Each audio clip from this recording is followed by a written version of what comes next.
Hello, good evening, everyone. Is anybody joining me tonight? I wonder. And while I'm wondering and waiting for somebody to come on, hopefully, I'm going to just share this. Oh, no. What am I doing? I will share it. I'm still getting the hang of how this works. Or maybe I'm just a very slow person, you know. You would have thought I should have remembered it by now. Um,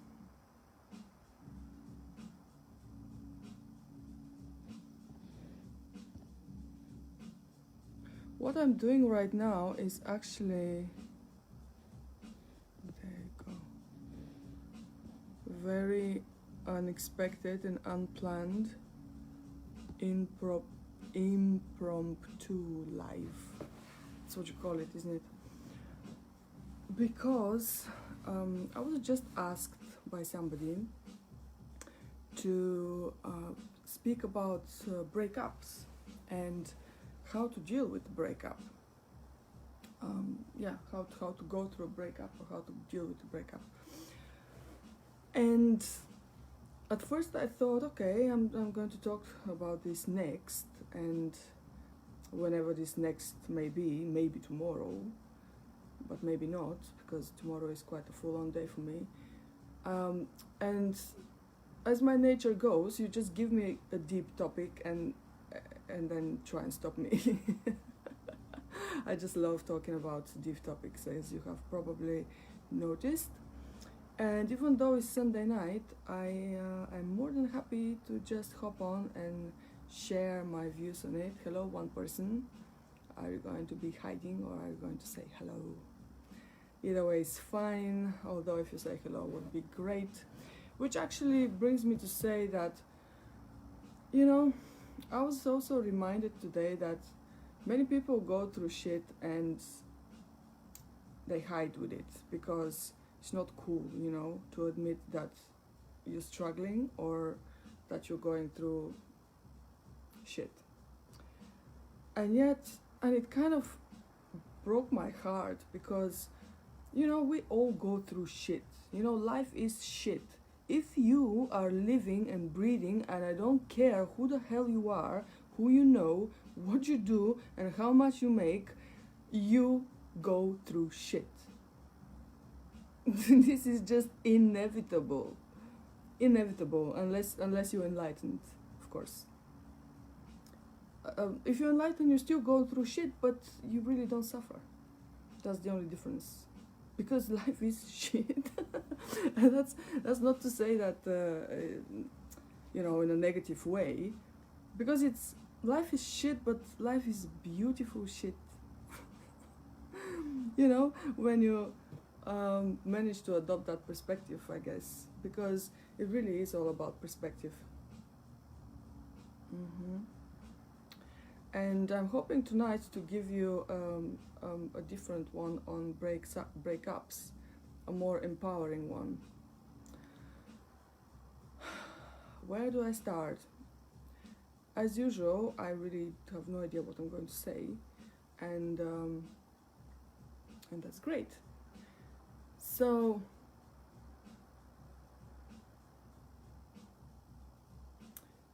when we break up with someone, it's painful. It's painful because we are, we have grown used to this person. We have attached to this person in whatever capacity, and of course, you know, when you go into a relationship with someone, you really allow yourself to be vulnerable with them, and then when a breakup occurs for whatever reason, it hurts. It really hurts because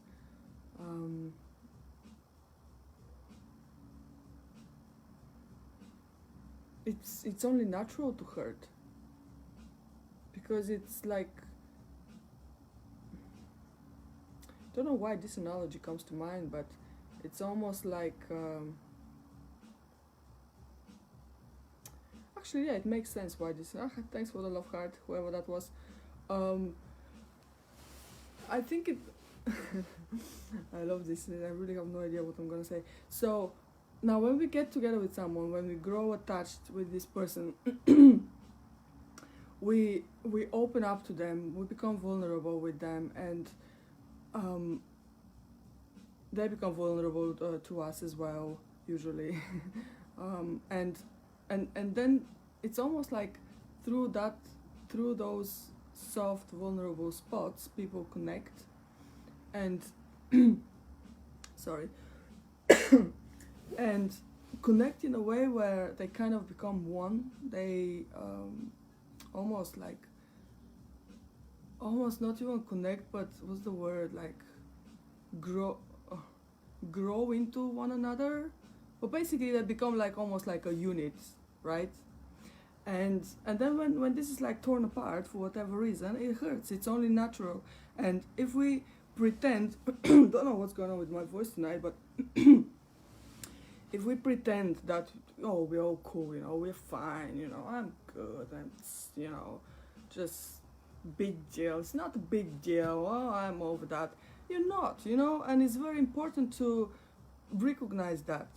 Why? Because by feeling this pain, and this is actually the beauty of the breakup, is you really connect with yourself.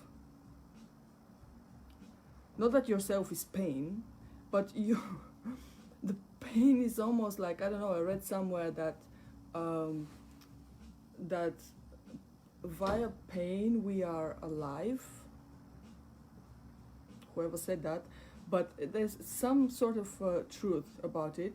And oh, hi Darren. Hey, hi Matti. It's all about not suppressing emotions. Yeah, exactly. Always, Matti. Hope I see you soon. And and it's so important because it's like we face our kind of. It's almost like if you look at this pain as a little child that is in pain, you don't go to this child like, oh, suck it up, man up. You go like, you empathize with this child, you feel with it, you are there for it, and you wait for this to pass, hopefully. Or you just, I don't even want to mention that, but you can be nasty to the child and just say, shut the fuck up and whatever, and slap it too, and not wanting to deal with it. But this is very damaging, and you shouldn't be doing this to a child, and at the same time you shouldn't be doing it to yourself, because it's almost like it's your child inside of you. So how to go through it? Well, my friend, there isn't really an easy way to go through it. There is no anesthetic. I mean, there may be in certain different shapes and forms, like alcohol and drugs and all that stuff. But that's really like the worst way to go about it, because what you do is exactly, this is the analogy of shutting up that child and just telling it to them, I don't want to hear about your pain, and like, bugger off. Not nice. And not nice to do it to yourself, because this is how you because this impacts your relationship with yourself. And you know very well that you can't run away from yourself. You can for a while with different things, but you ultimately you have your own company until your last breath. So you better make this relationship good. And as you know, if you imagine like if you have a friend of yours who is in pain, you don't pour down a bottle of vodka down his or her throat to shut up. You empathize with this friend if you're a good friend, right? So do the same with yourself, and give yourself time and be gentle with yourself, because it sucks. It's not easy. It's not easy, but it's beautiful. It really is beautiful, because like the transformation that we experience beyond that, it's really nothing like it. Really nothing like it. And the more we allow ourselves to really fully be there and experience it, the better, and the better transformation we're going to experience as well. And different things, like, feel free to soothe yourself in whatever ways work for you, preferably not with alcohol and all that stuff, I would, like before when I was doing these things, like when I was drinking and doing drugs and stuff, and I was going through pain, then what I would do is like, you shouldn't even feel like guilty if you have to do it in the end, because it's like only you know what you're going through after all. But what I would do in the past is I would stay with the pain as much as I can, and only if it's like really, only if I really must numb myself with something, then I would do it. But I would definitely give myself a chance to to process it without anything numbing, because as I said, it's not going anywhere. It's being suppressed in this way, and it's gonna go and haunt you, if not with an emotion, usually with some other crappy relationship or something. But it will get back to you until you process it eventually. So yeah, that is in that case. And then a couple of good options, like healthy options to sorry, I really don't know what's going on with my voice. Maybe I've got the coronavirus. Sorry.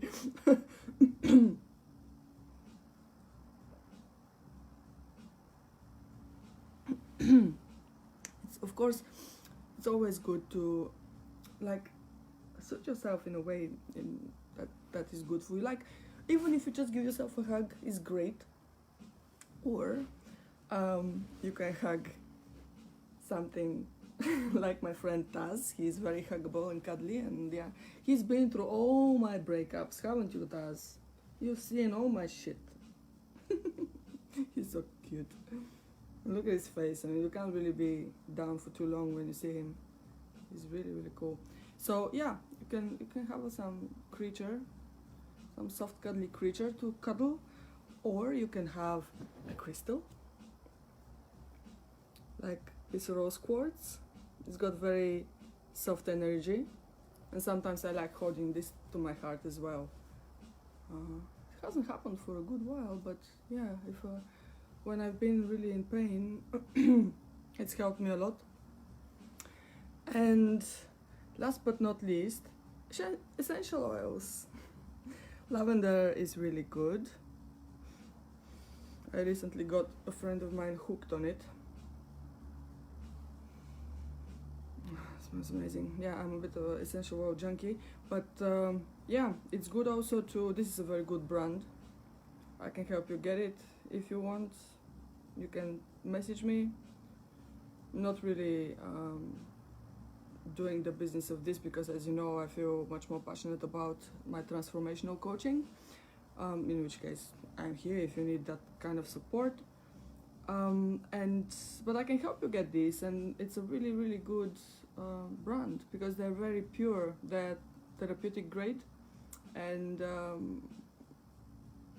lavender oil is really soothing on the nervous system.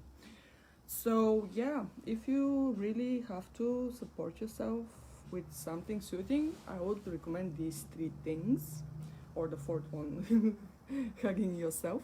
Hello. I love these love cards. Wow, I don't think I've ever got so many love cards during a live. Thank you, guys. And yes, that's pretty much my little pep talk on breakups. Does anybody have any questions or anything? They're actually, they really, I think I said that, but I'll say it again. Look at it from like the perspective that you're going through something beautiful, really beautiful. Because it's like, ultimately, this is transformational. It is a transformational experience where you are cracked open, and thus expanding into a transformed version of yourself. Actually, I'm just reminded about something I said lately. I think after my latest breakup, that my heart feels so like it's been broken so many times that it can't break anymore. It just feels like it's just soft and how to say, like when it's hurting, it's kind of, it's no longer hurting in a way that I want to silence it. I don't know how to explain. It's almost like if before when I would experience heartbreak, it would almost feel like it's being shattered, right? But like when you feel like shattered, if you think about it, it's like what gets shattered? Glass, for example, yeah? And what is glass? It's hard. So if the only way for your heart, is that what you say? The only time or way for your heart to be shattered is if it's hardened, if it's hard. And so in that way, it's good when it breaks because it softens it. And it softens it to eventually to a point where it gets to a point where there's nothing to break anymore, because it's so soft that you feel it, and you just you feel it almost like a wave, this pain, and it's and it comes and it goes and ultimately passes away, because nothing lasts forever. And that's why it's also important to really stay with this whatever feeling, whatever pain we are feeling, because as opposed to stay with the pain, with the sensation. And that's also important, like if you can pay attention to the actual physical sensation of what you're feeling, as opposed to staying in your thoughts, because the thoughts only validate it and stretch the story longer and longer and forever, and it really doesn't serve you, because the actual sensation arises and passes away, but the thoughts, they perpetuate it. Yeah. And if we, for as long as we keep paying attention to those thoughts and narratives and stories and shit, that long we are basically elongating, but elongating, what am I talking? Prolonging our suffering. Because if we just stayed with whatever has a reason and really are with it, like with that little child that's hurting, it arises, it passes away.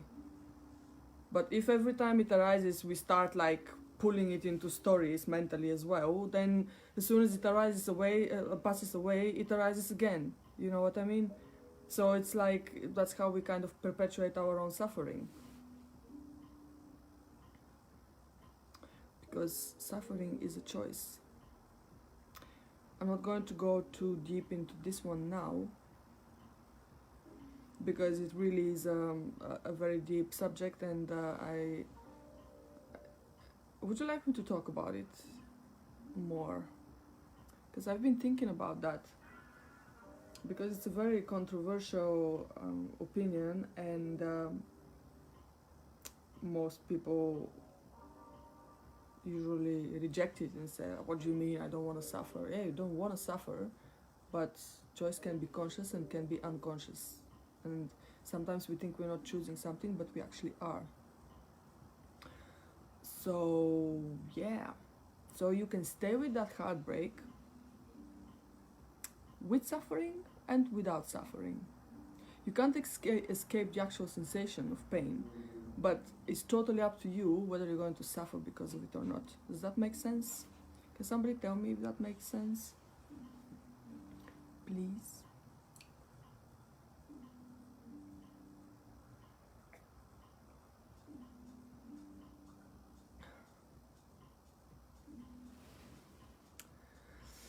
Yeah, guys.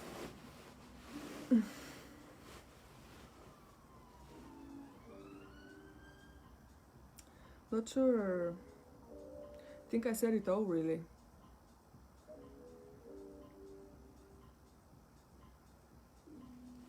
see if something else is coming. Yeah, be grateful for it. That's what's coming, because after all, I mean, you broke up with this person for a reason, you know, and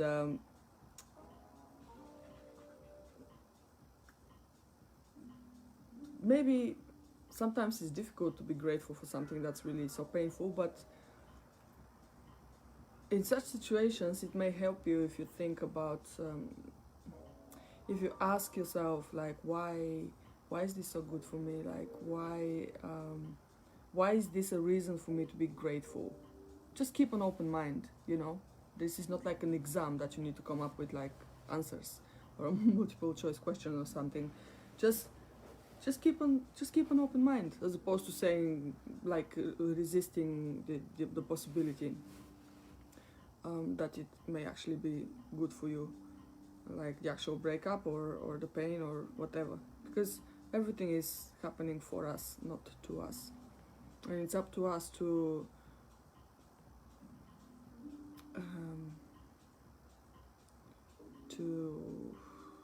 I'm tired, what's the word,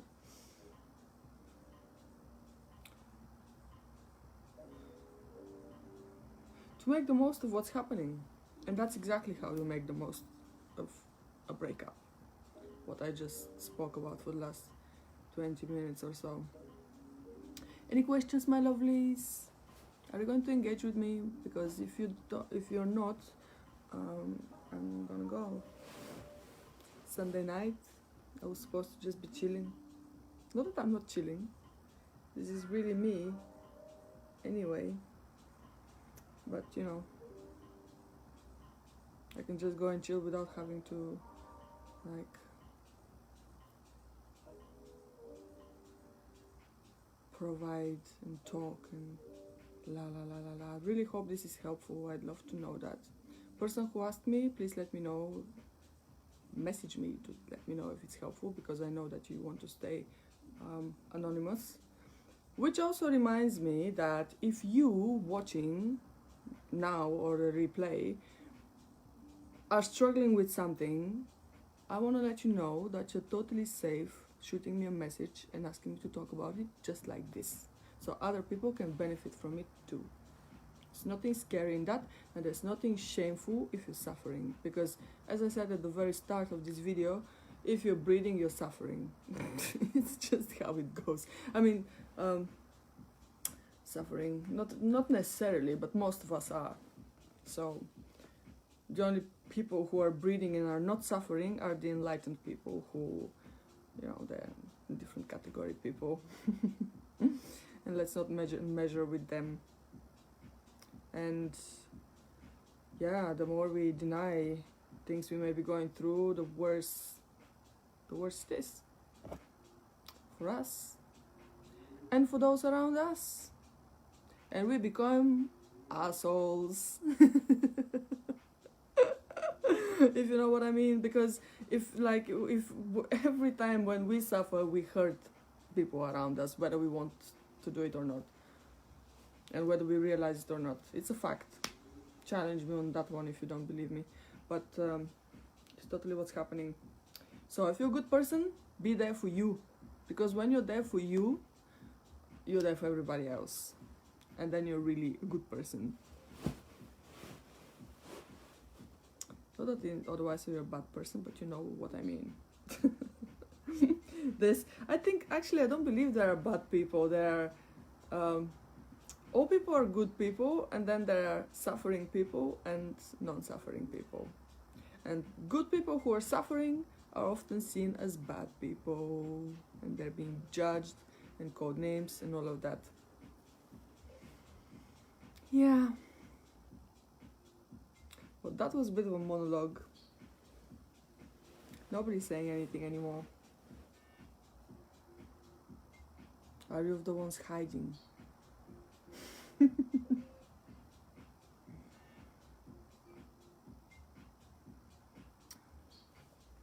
Well, that's totally up to you. That was everything from me, and keep in touch and have a lovely night and all of that good stuff. Bye for now.